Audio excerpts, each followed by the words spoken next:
انسان بنیادی طور پر خلق اور خلق کا مجموعہ ہے۔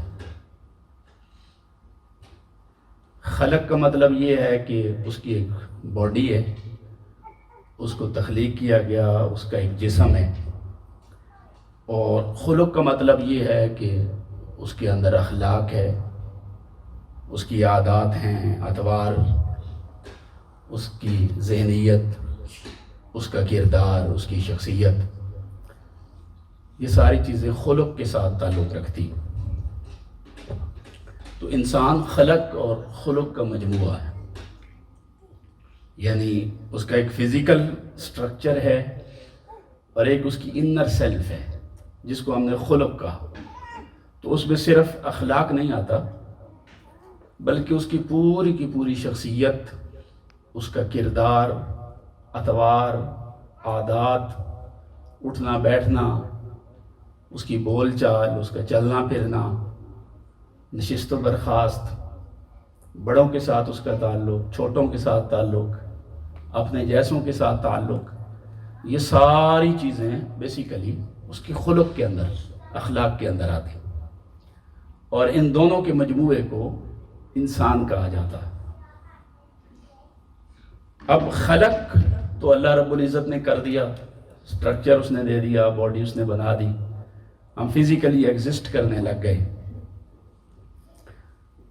مگر یہ جو جسم ہے ہمارا، جسے اللہ پاک نے بنایا، یہ جسم تو اس نے ہر مخلوق کا بنایا۔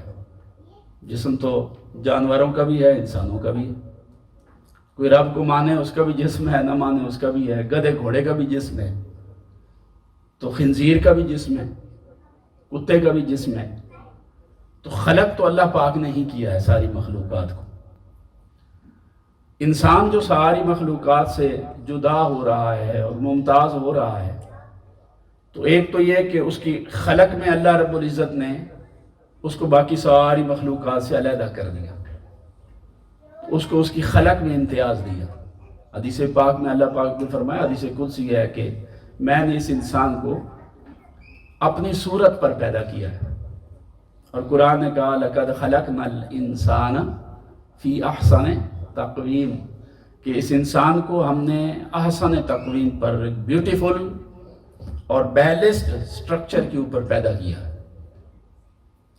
تو خلق تو ہماری اللہ پاک نے کر دی، ہمارا جو خلق ہے اس کو بنانا اور سنوارنا وہ اب ہماری اپنی ذمہ داری ہے۔ انسان کے اخلاق اور اس کے کردار کا جو خاصہ ہے نا، جو انسان کی اصل شناخت اور پہچان ہے، وہ انسان کا خلق ہے۔ تو خلق جسم جو ہے وہ تو جانوروں کا بھی ہے، تو جانوروں سے ہمیں جو چیز جدا کرتی ہے اور ممتاز کرتی ہے وہ ہمارے اخلاق ہیں۔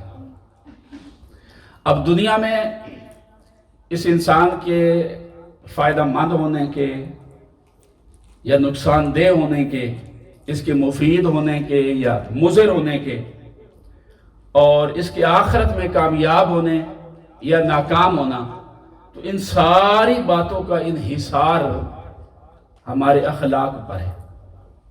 اخلاق کیسے ہیں، ہم خود ہمارے کیسے ہیں، ہمارے بچوں کے کیسے ہیں۔ آخرت میں اس کے سعید ہونے کا انحصار، نیک بخت ہونے کا انحصار بھی اس کی شخصیت، عادات، اطوار، اخلاق اور کردار پر، اور بدبخت ہونا اور شقی ہونا، اس کا سارا انحصار بھی اس کی اخلاق، اطوار، عادات، کردار، شخصیت، سوچ، عمل پر ہے۔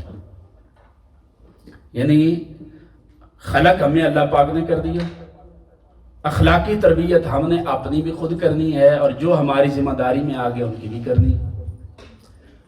اب یہ ہماری ذمہ داری ہے کہ ہم اسے سعید بنا دیں یا شقی بنا دیں، جنتی بنا دیں یا جہنمی بنا دیں، محبوب بنا دیں اسے لوگوں کا، یا اسے مغضوب بنا دیں، پسندیدہ بنا دیں یا ناپسند بنا دیں، اچھا بنا دیں یا برا بنا دیں۔ تو یہ چیز ساری کی ساری تربیت کے ساتھ جڑی ہوئی۔ تربیت جو ہوتی ہے نا، یہ دراصل آپ نے اگر دیکھا ہو تو کمہار پہلے برتن بنایا کرتے تھے تو ان کی ایک چاک ہوتی تھی کمہاروں کی جو گول گھومتی تھی، اس کے اوپر وہ مٹی ڈالتے تھے، تو اس کے بعد پھر ان کا دست تربیت اس کو جس سٹرکچر میں اس کو ڈھالنا چاہتا ڈھال دیتا تھا۔ تو والدین کا کردار جو ہے نا وہ دست تربیت والا ہوتا ہے اپنی اولاد کے لیے، جیسا اس کو ڈھالنا چاہیں، جیسا اس کو بنانا چاہیں، جیسا کردار دینا چاہیں وہ اس طرح کا دے دیتے ہیں۔ جیسے ایک کمہار اس عام سی مٹی کو جس کی پہلے کوئی خاص شیپ نہیں ہوتی مگر اس کا دست تربیت اتنا شاندار ہوتا ہے کہ اس طرح سے وہ اس کو سنبھالتا ہے کہ وہ اسے گھڑا بنا دیتا ہے، سرائی بنا دیتا ہے، برتن بنا دیتا ہے۔ تو وہ بھی برتن ہمیں تبھی اچھا لگتا ہے کہ اس کے اندر ایک بڑی مناسبت ہوتی ہے، اس کی ساری دائیں بائیں اوپر نیچے ہر سائیڈ آپس میں یکسانیت ہوتی ہے اس میں۔ اس کے دست تربیت کی اور اس کی شفقت کی اور اس کی کمال کی جو شکل ہے وہ ایک برتن کی شکل میں ہمارے سامنے آتی ہے۔ تو والدین کا یہی کردار ہے، اور یہ جو ایک مسلسل عمل ہے انتہائی توجہ کا کام ہے، اور یہ معمولی سی بھی اگر اس میں کمی کجی رہ جائے تو ہمارا یہ کام نقصان دہ ہو سکتا ہے اور ایک جیتا جاگتا انسان برباد ہو سکتا ہے۔ اب یہ کیوں کریں، بچے کی تربیت کیوں ضروری ہے؟ تو اس کا جواب یہ ہے کہ بچے کی تربیت اس لیے ضروری ہے کہ یہ اللہ رب العزت کی طرف سے دی گئی ایک ذمہ داری ہے، یہ رسپانسبلٹی ہے، اللہ پاک نے یہ ذمہ داری لگائی ہے، اور اس ذمہ داری کا تقاضا یہ ہے کہ اب چونکہ ہم ذمہ دار ہو گئے والد ہونے کی حیثیت سے تو ہم اس کو اچھی طرح سے نبھائیں، اور اچھی طرح سے نبھانا یہ ہے کہ ہمارا بچہ اچھے کردار کا، اچھی شخصیت کا، اچھی عادتوں کا، اطوار کا پیکر بن جائے۔ یہ رسپانسبلٹی ہم نے نبھانی، اس لیے تو حضور نے فرمایا کلکم راعٍ وکلکم مسئول عن رعیتہ، کہ تم میں سے ہر بندہ راعی ہے۔ راعی جو ہے یہ عربی زبان میں چراواہے کو کہتے ہیں۔ تو پہلے لوگ وہ بکریاں چراتے تھے نا، تو جو چرانے کے لیے لے کے جاتا بھیڑ بکریاں وہ چراواہ ہوتا تھا۔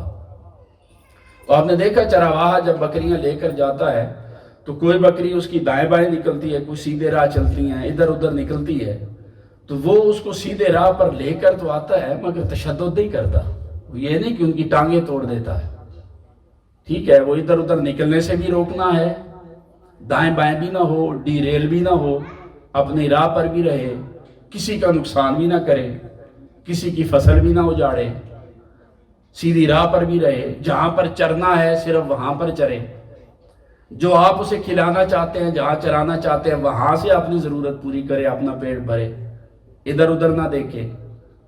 اور ادھر ادھر کسی اور کے کھیت میں اگر نکل جائے تو پھر چرواہا جو ہے وہ بڑی طریقہ کار کے ساتھ، اس کے ہاتھ میں لاٹھی ڈنڈا ضرور ہوتا ہے مگر یہ ضروری نہیں کہ وہ سب کو مارتا ہو اور ان کی ٹانگیں توڑتا ہو۔ ایک ڈر بھی ہوتا ہے راعی کا، ایک خوف بھی ہوتا ہے، سنبھالتا بھی ہے، پیار بھی کرتا ہے، شفقت بھی کرتا ہے، کھلاتا بھی ہے، پلاتا بھی ہے، ان کی ضرورت بھی پوری کرتا ہے۔ اور اگر کوئی باہر سے ان کے اوپر حملہ آور ہو جائے، کوئی بھیڑیا آ گیا، کسی نے شکار کرنے کی ان کو کوشش کی، چوری کی کوشش کی، اس کے ریوڑ میں سے کسی نے حملہ کر دیا، اس کا زخمی کرنے کی کوشش کرے، تو پھر بچاتا بھی وہ ہے، اپنی رسپانسبلٹی کو نبھاتا بھی ہے، اور جہاں ضرورت آ جائے تو پھر وہ ڈنڈا بھی لگا دیتا ہے، اپنی بھیڑ کو مارتا نہیں ہے مگر جہاں ضرورت ہو تاکہ وہ اپنی راہ پر رہے تو یہ بھی اسے کرنا پڑتا ہے۔ تو بچوں کو ظاہر ہے ہم جانوروں کے اوپر قیاس تو نہیں کر سکتے نا، لیکن ایک راعی کا کردار کیا ہوتا ہے میں تو آپ کو صرف یہ بتا رہا ہوں کہ اس طرح سے بچے کے اوپر نگاہ رکھ دی۔ اب دیکھیے بچہ چھوٹا ہے، جیسے آپ بالکل بچپنے میں اب کیا کھانا ہے، اب جو کھانا آپ کھا رہے ہیں آپ اس بچے کو تو نہیں دے رہے، اس کی ضرورت کیا ہے، اس کو اس کی ضرورت کے مطابق کھانا دیتے ہیں۔ جب وہ 3 ماہ کا ہے تو یہ دیں گے، 6 ماہ کا ہوا تو ایسا کھانا ہوگا، سال کا ہو گیا تو اسے یہ کچھ دے سکتے ہیں۔ آپ اس کا پورا ایک ڈائٹ پلان بناتے ہیں بچے کا، کھانے پینے کا، اچھا پینے میں کیا دے سکتے ہیں، آپ اسے کوک نہیں دیتے، چھوٹا بچہ ہے، کئی ہیوی جوسز اس کو نہیں دیتے ہیں۔ تو جس طرح اس کی ظاہری خوراک میں اس کو بچانا پڑتا ہے تاکہ بیمار نہ ہو جائے اور اس کا جسم متاثر نہ ہو، اسی طرح اس کی روحانی اور باطنی خوراک کا اہتمام بھی کرنا پڑتا ہے۔ بچہ کیا دیکھ رہا ہے، کیا سن رہا ہے، کن کی صحبت میں بیٹھا ہے، میرا بچے کے ساتھ انٹریکشن کیسا ہے، میری زبان کیسی ہے، اس پہ غصہ کس طرح سے ہوتے ہیں آپ، بچے کو جھڑکتے کیسے ہیں، اس کے لیے الفاظ کیسے استعمال کر رہے ہیں، اس کی عزت نفس کا تحفظ کیسے کر رہے ہیں، سنبھالنا کیسے ہے۔ تو یہ پورا ایک سسٹمیٹک نظام ہے۔ تو تربیت کیوں کریں؟ اس کا پہلا جواب یہ ہے کہ یہ ذمہ داری ہے اور آپ نے اس کو نبھانا ہے۔ اس طرح نبھانا ہے جس طرح آپ اپنے جانوروں کے ساتھ اپنی تربیت کو نبھاتے ہیں۔ آپ دیکھیں یہاں پر لوگ گھروں میں کتے رکھتے ہیں، بلیاں رکھتے ہیں، تو ان کے باقاعدہ حقوق ہیں، ان کی خوراک اسپیسیفک آپ کو ملتی ہے، سٹور سے آپ لے کر آتے ہیں، اس کو گھمانا بھی ہے آپ نے، ہر روز اگر کتا رکھا ہوا ہے تو لے کے باہر بھی نکلنا ہے، فزیکلی وہ فٹ رہے، کیا چیز کھائے کیا نہ کھائے۔ تو جس طرح جانوروں کا خیال رکھا جاتا ہے تو انسان تو پھر اشرف المخلوقات ہے، اس کا بچہ تو زیادہ حقدار ہے کہ اس کو پالا جائے، اس کی ظاہری تربیت کا اہتمام ہو، باطنی کا اہتمام ہو۔ یہ والدین کی ذمہ داری۔ اور غفلت کہاں ہوتی ہے کہ آپ اگر اس کو بس موبائل دے دیا، چھوٹی ٹیبلٹ دے دی، ٹی وی دے دیا، کارٹون لگا دیے، تو وہ جانتے رہے کام جانے، یہاں سے پھر معاملات خراب ہونا شروع ہوتے ہیں۔ تو یہ تربیت یہ ہے کہ آپ بچے کو دکھا کیا رہے ہیں، یہ فرسٹ رسپانسبلٹی ہے۔ بچے کو سنا کیا رہے ہیں، یہ آپ کی ذمہ داری۔ جیسے اس کے منہ میں کیا کچھ جا رہا ہے، کھا کیا رہا ہے، پی کیا رہا ہے، اس کی نگرانی کرتے ہیں، اسی طرح اس کی آنکھوں میں کیا جا رہا ہے اور کانوں میں کیا جا رہا ہے، اس کی نگرانی بھی کرنی۔ یہ پہلی چیز ہے۔ پھر بچوں کی تربیت اس لیے بھی ضروری ہے کہ ہم بچوں سے محبت کرتے ہیں، تو اس محبت کا تقاضا یہ ہے کہ ان کی اس طرح سے تربیت کی جائے کہ وہ مرنے کے بعد دوزخ کی آگ سے بچ سکے۔ یہ بھی تربیت کا تقاضا ہے۔ اگر بچوں سے واقعتاً محبت ہے تو پھر قرآن پاک میں اللہ پاک نے ارشاد فرمایا قُوا أَنفُسَكُمْ وَأَهْلِيكُمْ نَارًا، اللہ پاک نے فرمایا اپنے آپ کو بھی اور اپنے بچوں کو بھی، اپنے اہل و عیال کو بھی، بیوی کو، بچوں کو بھی دوزخ کی آگ سے بچائیں۔ اب آپ کو یہ پتا ہونا چاہیے کون کون سے امور ایسے ہیں، کام ایسے ہیں جو دوزخ کی طرف لے کر جانے والے ہیں، ان سے خود بچیں، بچے کو بچائیں۔ غفلت تباہ کرتی ہے، انسان کو برباد کرتی ہے، خود بچیں، بچے کو بچائیں۔ اسی طرح دین کے معاملات میں سستی ہے، نماز کا ٹائم ہے، ادھر ادھر خود ضائع کر رہے ہیں، تو اس کا مطلب ہے خود اپنے لیے بھی ہلاکت خرید رہے ہیں۔ جب خود نہیں پڑھ رہے تو بچے سے کیسے پڑھائیں گے؟ تو بچے سے محبت کا تقاضا یہ ہے کہ پھر اس کو دوزخ کی آگ سے بچایا جائے، اور وہ ممکن تب ہے کہ خود اپنے اندر سے بھی غفلت اور سستی کو نکالا جائے، پنکچویلٹی لائی جائے دین کے معاملات میں، تربیت کی ذمہ داری کو ذمہ داری سمجھ کر نبھایا جائے۔ آپ میں سے اکثر لوگ جاب کرتے ہیں، تو جیسے اپنی جاب کی ذمہ داری کو نبھاتے ہیں، وہاں اس لیے نبھاتے ہیں کہ آپ کے اندر جواب دہی کا تصور پایا جاتا ہے کہ میں آنسریبل ہوں، کوئی مجھ سے پوچھے گا اچھا یہ آپ کا ٹاسک تھا اس ہفتے کا، آپ نے کتنا پورا کیا، آپ نے یہ کام کرنا تھا، یہ گاوے تھا آپ کا، کیسے کیا بھی یا نہیں کیا، صحیح کیا یا غلط کیا۔ تو جواب دہی کا تصور انسان میں پنکچویلٹی پیدا کرتا ہے، جو خامیاں ہیں انہیں دور کرنے کی انسان کوشش کرتا ہے۔ تو یہ تو دنیا کا ایک آفیسر سینئر بیٹھا ہوا ہے، آپ اس کو جواب دے ہوں تو اپنے معاملات کو، اپنے کام کو، ذمہ داری کو کتنی اچھی طرح سے نبھاتے ہیں۔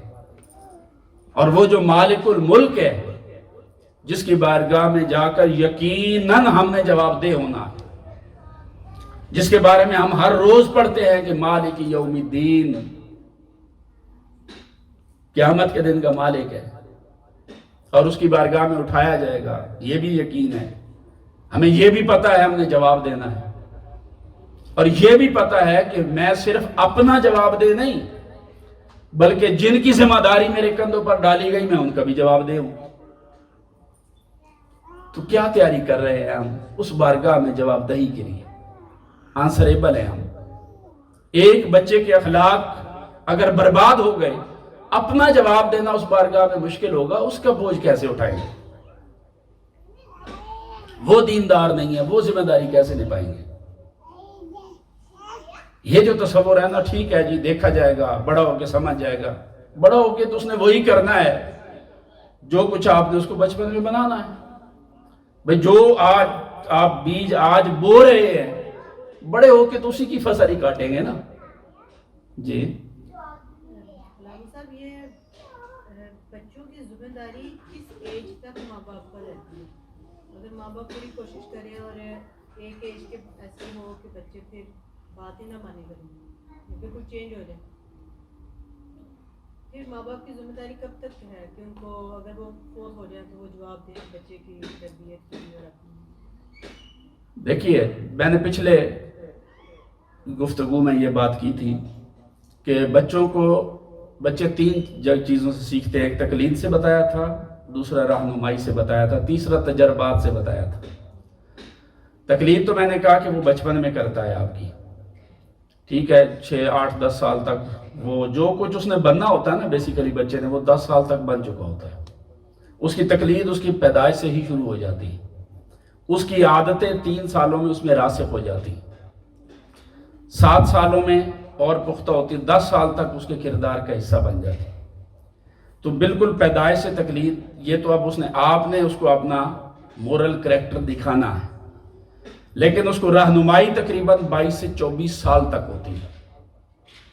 والدین کی رہنمائی، ڈی ریل نہ ہو، غلط سوسائٹی میں اٹھ رہا ہے، بے شک ووکسن ہو گیا ہے، 18 سال کا ہو گیا ہے، ووکسن ہو چکا ہے، لیکن سٹل اسے رہنمائی کی ضرورت ہے، اس لیے کہ اس کا بھی دماغ ناپختہ ہے۔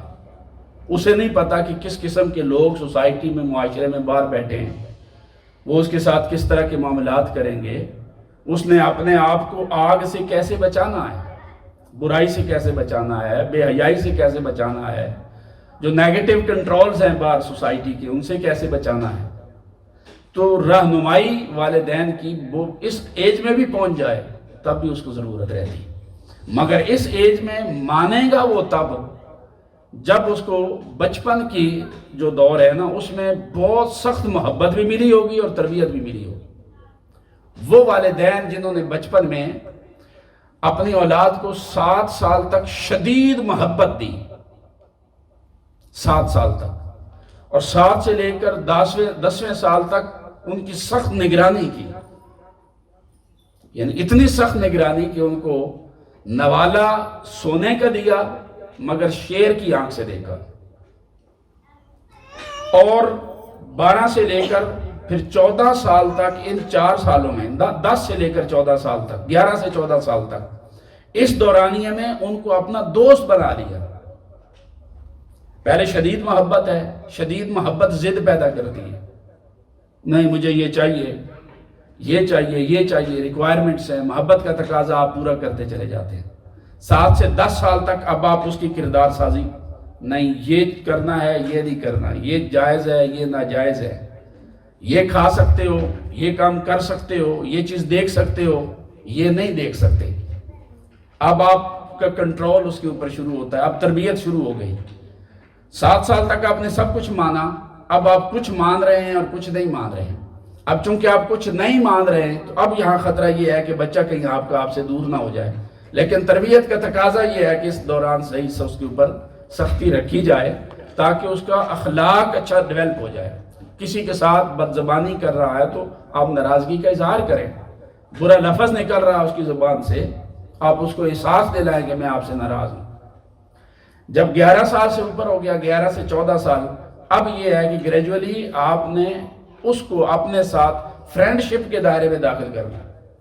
اگر آپ 14-15 سال کی ایج تک آپ کا بچہ پہنچ گیا اور وہ آپ کے ساتھ دوستی کے دائرہ میں داخل نہیں ہوا تو وہ آپ سے دور ہو جائے گا۔ بعد میں آپ کہیں گے بھی یہ کرو، وہ نہیں مانے گا۔ اب یہاں سے جیسے ہی بچہ تھوڑا سا اس کی شعوری عمر پختہ ہو گئی 14-15 سال کی، اب اسے کوئی بات منوانی ہے، وہ دوستی کے تعلق نے منوانی ہے، میں باپ ہوں خبردار ایسی تیسی، تو ایسے نہیں مانے گا، وہ سختی سے نہیں منوا پائیں گے آپ۔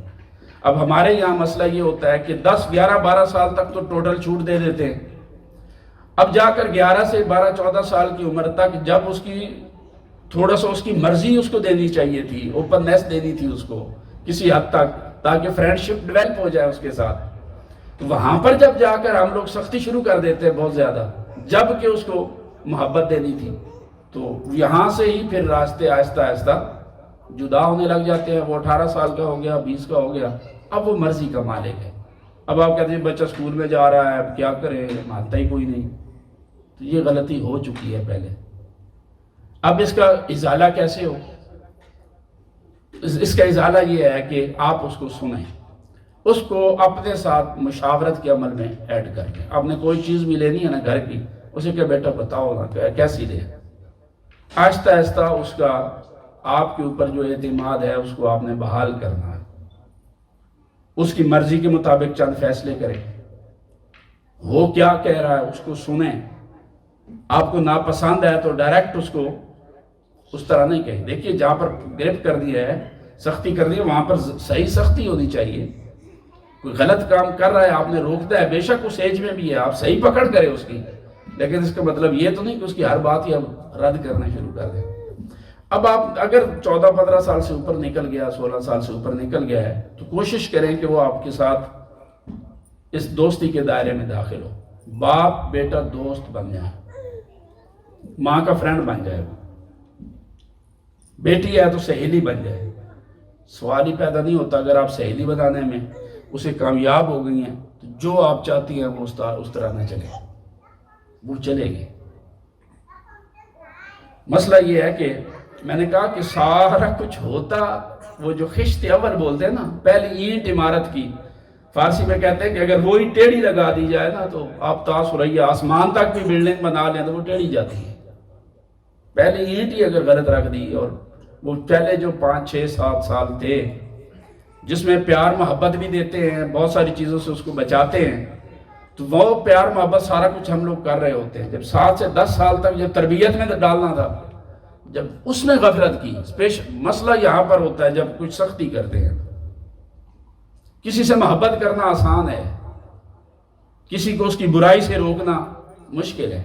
آپ منہ پہ کہیں گے یہ آپ غلط کر رہے ہیں، آپ مجھے ہی کہیں نہیں جی یہ غلط ہے، مجھے آپ ایک نظر نہیں پائیں گے، ایسی بات ہے یا نہیں ہے؟ ایسے دیکھیے حضرت آقا علیہ السلام نے سیدنا فاروق اعظم رضی اللہ تعالیٰ عنہ کے بارے میں فرمایا تھا کہ منہ پر سچ بولنے کے عمل نے فاروق اعظم کو تنہا کر دیا، دشمن زیادہ ہو گئے، جو بات کرنی منہ پہ کر دیتے ہیں، لوگ سچ نہیں سننا چاہتے، وہ تعریف اور خوشامد پسند کرتے ہیں۔ آپ کہیں کسی نے کوئی غلط کیا، آپ سامنے ڈٹ کے کھڑے ہو جائیں فاروق اعظم رضی اللہ تعالیٰ عنہ کی طرح، تو یہ سچ آپ کو تنہا کر دے گا۔ ٹھیک ہے، یہ اولاد کے ساتھ بھی ہے۔ اب یہاں پر حکمت ہے۔ اب آقا علیہ السلام نے بھی دیکھی، جب نماز کو آپ نے بچے کی عادت بنانا تھا تو کیا فرمایا کہ 7 سال کی عمر میں بچے کو نماز کا حکم دیں۔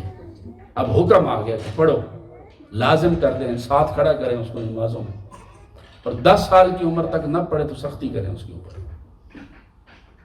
اب ہر نماز میں اس کو ساتھ کھڑا کرنا شروع کر دیں آپ، تو آپ کو 7 سال کی عمر میں اس کو کہنا ہی نہیں پڑے گا اگر پہلے 7 سال اس نے آپ کو خود نماز پڑھتے ہوئے دیکھا ہوگا، قرآن پڑھتے ہوئے دیکھا ہوگا، آپ کو ضرورت ہی نہیں ہے آپ اسے کہیں گے، وہ 7 سال بعد آپ کے ساتھ کھڑا ہو جائے گا۔ ممکن ہے 10 سال میں بھی جا کے آپ کو سختی نہ کرنی پڑے۔ اب محبت کا تقاضا اپنا ہے، محبت، اور دیکھیے محبت بھی ایک خوف پیدا کرتی ہے۔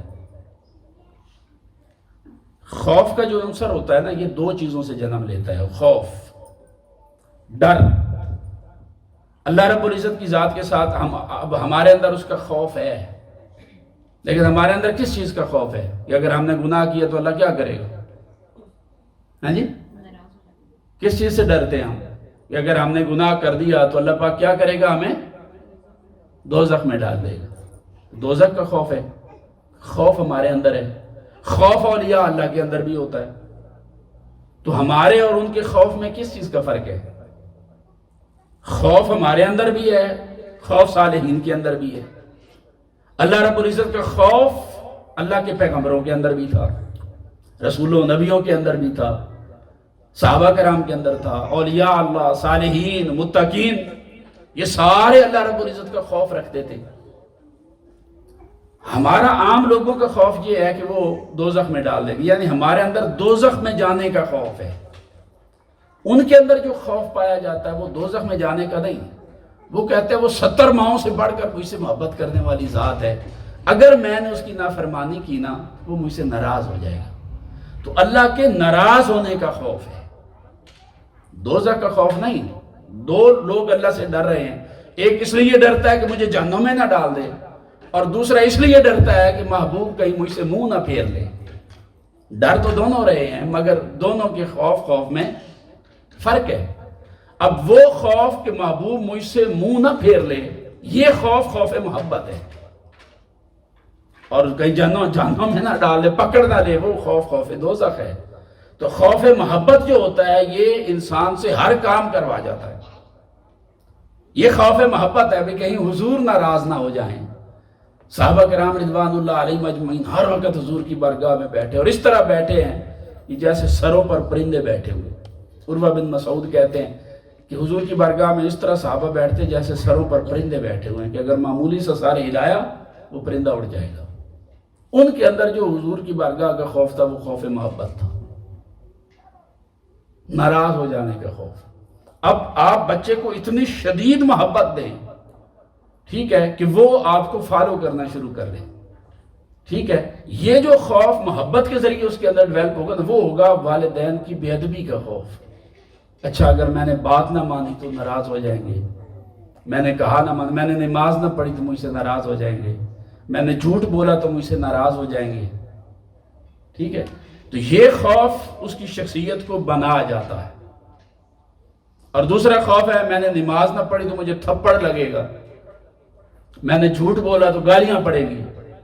یہ خوف وقتی طور پر تو اس کا آپ کا تابع رکھے گا، مگر جیسے ہی اسے موقع ملے گا وہ اس خوف سے باہر نکل جائے گا، پھر بات نہیں سنے گا۔ تو خوف بچوں پر ضرور رکھیں، لیکن وہ خوف جلال نہ ہو بلکہ خوف جمال ہو۔ وہ اس کو تھپڑ اور گالیوں کا خوف نہ ہو بلکہ والدین کی ناراضگی کا خوف، اور یہ بغیر محبت کے ڈیولپ نہیں ہو سکتا۔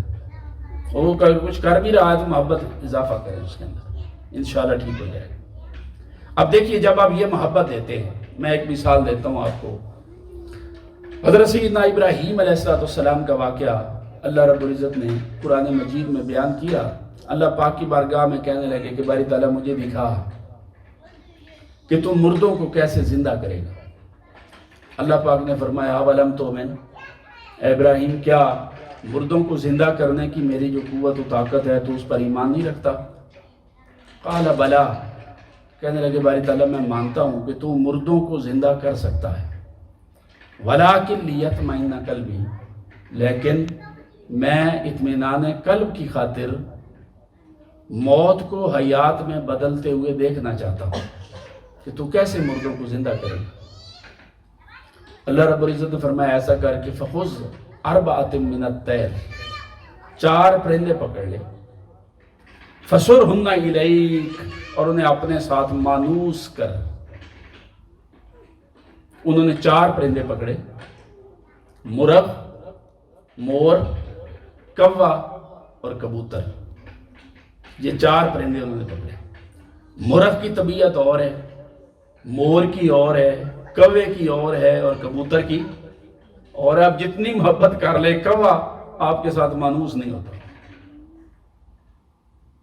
مرغ جو ہے وہ شہوت کی علامت ہے، مور خود پسندی کی علامت ہے، نرگسیت، اپنی محبت میں بندہ گرفتار ہو جائے وہ اس کی علامت ہے۔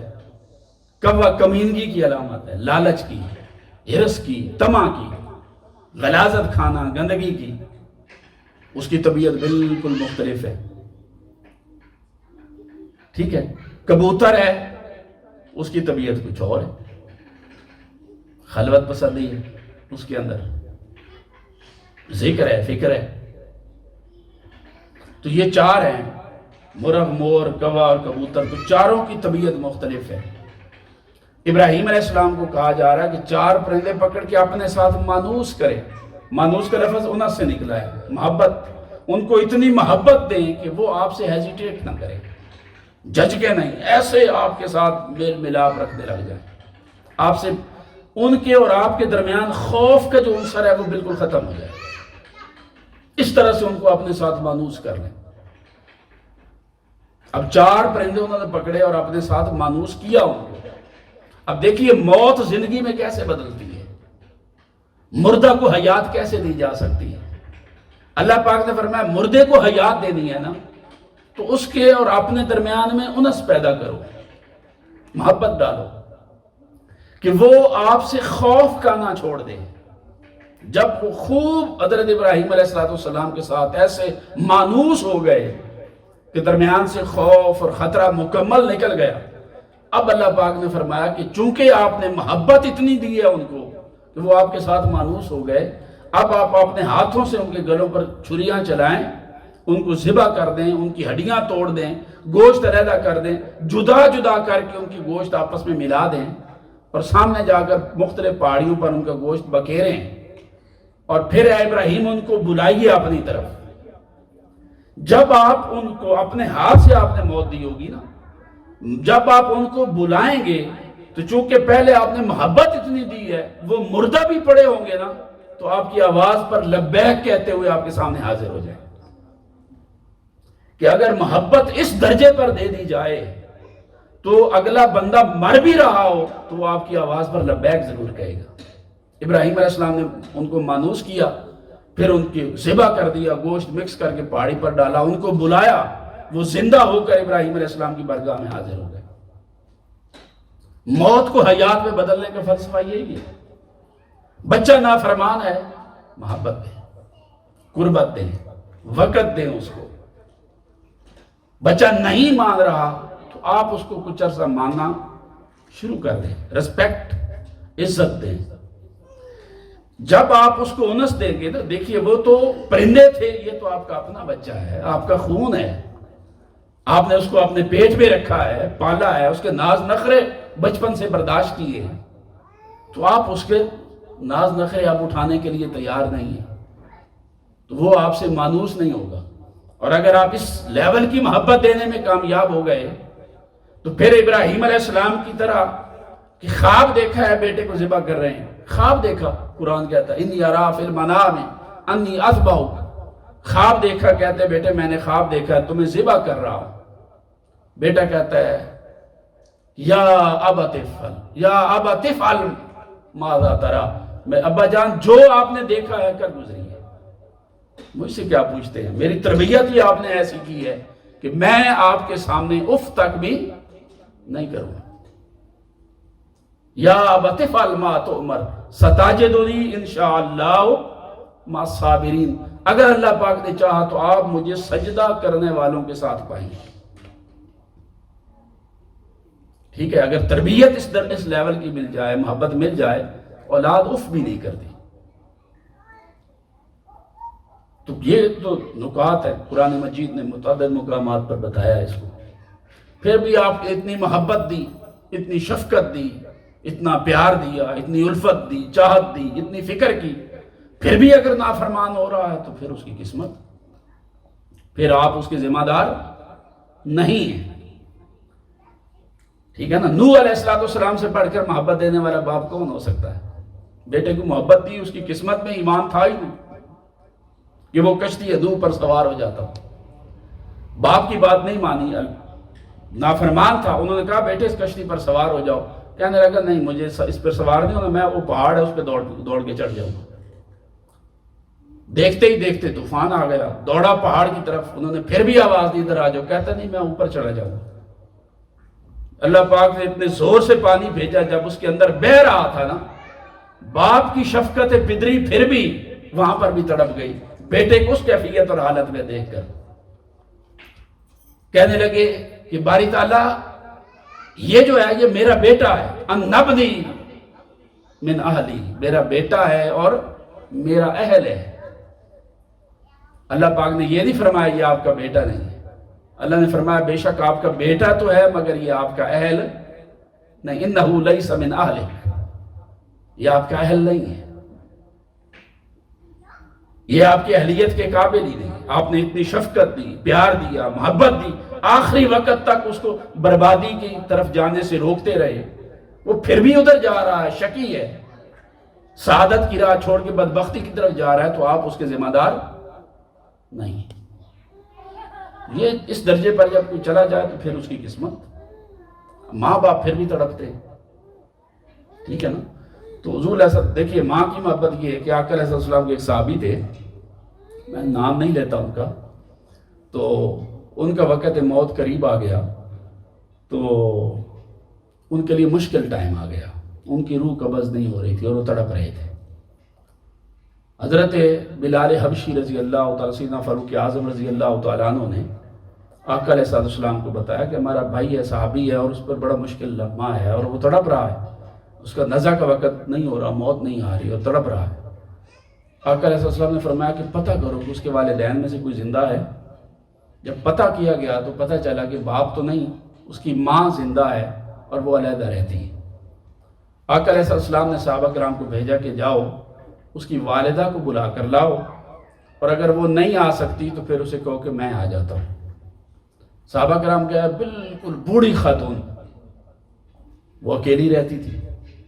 جب اسے بتایا گیا کہ حضور نے بلایا ہے اور اگر آپ نہیں آ سکتی تو تاجدار انبیاء صلی اللہ علیہ وسلم خود تشریف لے آئیں گے، تو اس نے کہا اگر حضور نے بلایا ہے تو بے شک بڑھاپا ہے، میں لاٹھی کا سہارا لے کے ہی جاؤں، میں محبوب خدا کو تکلیف نہیں دوں گی کہ وہ ادھر آئیں۔ حضور کی بارگاہ میں آ گئے۔ آقا علیہ السلام نے فرمایا کہ مجھے لگتا ہے کہ تم اپنے بیٹے سے ناراض ہو، اس کا وقت نزع اتنا تکلیف دہ ہے، اس سے ناراض ہو، تو اس لیے اس کی موت واقعہ نہیں ہو رہی، تو آپ اس کو معاف کر دو تاکہ اس کی روح آرام سے نکل جائے۔ وہ کہنے لگی کہ اس نے مجھے بہت اذیت دی ہے، تکلیف دی ہے، میں اسے کبھی معاف نہیں کروں۔ آقا علیہ السلام نے سمجھایا، اس نے کہا نہیں میں کبھی معاف نہیں کروں، اپنی بیوی کو خوش کرنے کے لیے اس نے مجھے ذلیل کیا ہے۔ یہاں سے یہ بھی پتہ چلتا ہے کہ اگر بیویاں شوہر سے سچی محبت کرتی ہیں تو شوہر اور اس کی ماں کے درمیان میں نہ آئیں۔ اگر وہ چاہتی ہے نا کہ شوہر اس کا جنازے میں جائے تو پھر اسے چاہیے کہ شوہر اور اس کی ماں کے درمیان نہ آئیں۔ حضور نے فرمایا معاف کر دو، اس نے کہا نہیں میں معاف نہیں کروں۔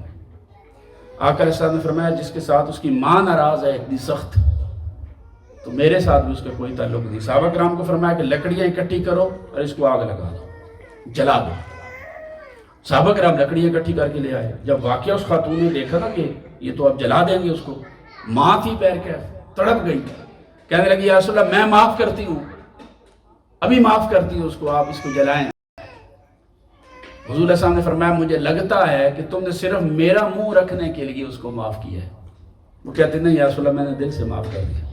حضور نے فرمایا اگر تم نے دل سے معاف کیا تو ابھی پتہ چل جائے۔ حضرت بلال حبشی کو بھیجا بیٹے کے پاس، جاؤ دیکھ کر آؤ اس کی روح نکلی یا نہیں نکلی۔ وہ گئے تو صحابہ کرام پہلے پاس کھڑے اس کی زبان پر کلمہ جاری کروا رہے تھے، وہ نہیں پڑھ رہا تھا۔ وہ گئے ابھی کمرے میں داخل بھی نہیں ہوئے تو اس کی زبان پہ کلمہ جاری ہو چکا تھا اور اس کی روح قفس دوسری سے پرواز کر گئی۔ انہوں نے واپس آ کر بتایا یا رسول اللہ آپ اس کی موت واقع ہو گئی، اس کی روح نکل گئی اور کلمہ بھی جاری ہوا زبان پر۔ آقا علیہ السلام نے فرمایا خاتون یہ تو دنیا کی آگ تھی نا کہ جس سے ڈر کر تو نے اس کو معاف کر دیا، یہ 70 بار پانیوں میں دھوئی ہوئی آگ ہے، اور اگر تو اس کو معاف نہ کرتی تو قیامت والے دن وہ سخت آگ کا ایندھن بنتا۔ کوئی نیکی کوئی عمل صحابی ہونا یہ بھی اس کے کام نہ آتا۔ پھر حضور صلی اللہ علیہ وسلم نے اس کی تدفین میں شریک ہوئے، جنازہ پڑھایا، پھر آپ نے خطاب بھی فرمایا اس وقت کا۔ حضور صلی اللہ علیہ وسلم نے فرمایا کہ اس شخص پر خدا کی لعنت ہے کہ جو اپنی بیوی کو خوش کرنے کے لیے اپنی ماں کو ناراض کرتا۔ تو بات یہ ہے کہ تڑپ جو ہے ماں باپ کے دل میں موجود رہتی ہے. آپ اپنی ذمہ داری نبھا دیں، اس طرح نبھائیں جیسے ابراہیم علیہ السلام نے ان پرندوں کے ساتھ نبھائی، اپنے بیٹے کے ساتھ نبھائی کہ چھری بھی چلائی تو اس نے آگے سے نہیں کی. پھر آپ دیکھیں گے کہ وہ سعید بن جائے گی، آپ کے ساتھ چلے گی. اور یہ بچوں کی تربیت کیوں کی جائے، اس کا تقاضا بھی یہ ہے کہ ان کو دوزخ کی آگ سے بچانے کے لیے یہ ذمہ داری نبھائی جائے. پھر اس لیے بھی ان کی تربیت ضروری ہے کہ وہ آپ کی آخرت کا سرمایہ ہے، آپ کی آخرت کا سرمایہ ہے. اگر آپ اولاد کی اچھی تربیت کریں گے تو موت کے بعد وہ آپ کی بخشش و مغفرت کی دعا کریں گے. اللہ رب العزت کی بارگاہ میں کم از کم ہر نماز میں رب اجعلنی مقیم الصلاۃ ومن ذریتی ربنا وتقبل دعا ربنا اغفر لی ولوالدی، ہر نماز میں پڑھیں گے. آپ کے لیے بخشش مغفرت کی دعا کرتے رہیں گے اگر نیک اور صالح بنائیں گے، اچھی تربیت کریں گے.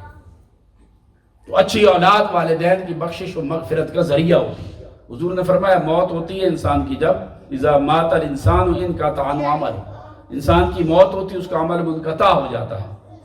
مگر وہ اولاد جو نیک اور صالح وہ پیچھے چھوڑ جائیں، وہ جب تک صالحیت کی راہ پر، خیر کی راہ پر چلتی ہے، اس کا اجر اور ثواب اس کے والدین کو بھی قبر میں ملتا ہے.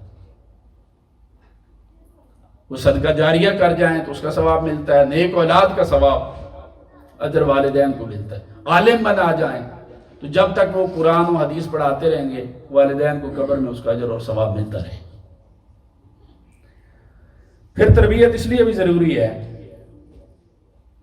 حضور صلی اللہ علیہ وسلم نے فرمایا کہ ان الرجل لترفع درجته فی الجنہ، کہ ایک بندے کا درجہ جنت میں ایسے بلند ہوتا جائے گا، بلند ہوتا جائے گا، بلند ہوتا رہے گا.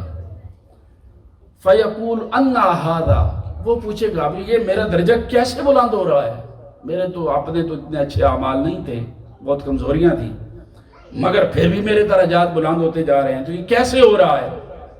فیقال باستغفار ولدک لک، اسے کہا جائے گا کہ تو نے پیچھے نیک اولاد چھوڑی تھی نا، وہ تیرے لیے استغفار کرتی، مغفرت طلب کرتی تھی، اس نیک اولاد کی نیکی کی وجہ سے اللہ پاک جنت میں تیرے درجے بلند ہی کرتا جا رہا ہے. تو اچھی اولاد کی تربیت دنیا میں بھی آپ کے لیے سعادت مندی کا باعث اور ذریعہ ہے، قبر میں بھی اور آخرت میں بھی. پھر وہ آپ کی فرما بردار بھی ہوگی. اچھی اور نیک اور صالح اولاد جو ہے وہ دنیا اور آخرت دونوں جگہ پر آپ کے کام آئے گی.